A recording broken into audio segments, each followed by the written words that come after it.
నిజానికి ఆ దయ భగవంతుడికి లేకపోతే మనం తిన్నది ఎలా జీర్ణం అవుతోంది, కంటి మీద రెప్ప ఎందుకు పడుతోంది, రాత్రి ఊపిరి ఎవరు తీస్తున్నారు, గుండె ఒకే వేగంతో ఎందుకు కొట్టుకుంటోంది, రక్తం ఆపాదమస్తకం ఒకే వేగంతో ఎలా ప్రవహిస్తోంది, చర్మము, రక్తము, మాంసము, కొవ్వు, అస్థి, శుక్ల, మేధ అన్న 7 ధాతువులతో ఈ శరీరం ఇలా ఎలా నిలబడింది, 9 రంధ్రములు కలిగిన తోలు తిత్తి, 2 ముక్కులు, 2 కళ్ళు, 2 చెవులు, 6, నోరు 7, మలద్వారం 8, మూత్రద్వారము 9, అది కాక రోమకోపములు కొన్ని లక్షల రంధ్రములు కలిగిన తోలు తిత్తిలో ప్రాణ, అపాన, వ్యాన, ఉదాన, సమాన, నాగ, కూర్మ, కృకర, ధనంజయ, దేవదత్తములనబడేటటువంటి 10 వాయువులు ఆయన ఆజ్ఞ అయ్యే వరకు అట్లాగే నిలబడిపోతున్నాయంటే ఆయన ఎంత దయామయుడు భగవంతుడు.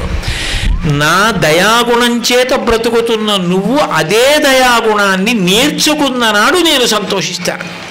నీకు ఆ దయ లేని నాడు నాకు ఇష్టం ఉండదు. అన్నిటికన్నా మనిషికే దయ ఉండాలి. పులి దయతో ఉండాలి, సింహం దయతో ఉండాలి, ఏనుగు దయతో ఉండాలి. ఈ మాటలు ఎవరు చెప్పరు. దయ ఉండవలసినది ఎవరికి అంటే మనిషికే.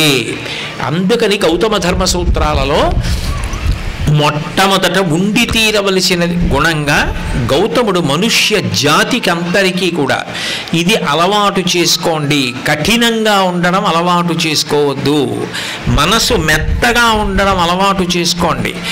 ఇతర ప్రాణుల యొక్క కష్టంలో అందులో ఉన్న జీవుడి కష్టాన్ని చూసి ఆ జీవుడు ఈ జీవుడు వేరు కాదు. పైన ఉన్న ఆ తోలు తీసేస్తే, పైన ఉన్న పంజరం తీసేస్తే జీవుడి బాధలు ఒక్కటే.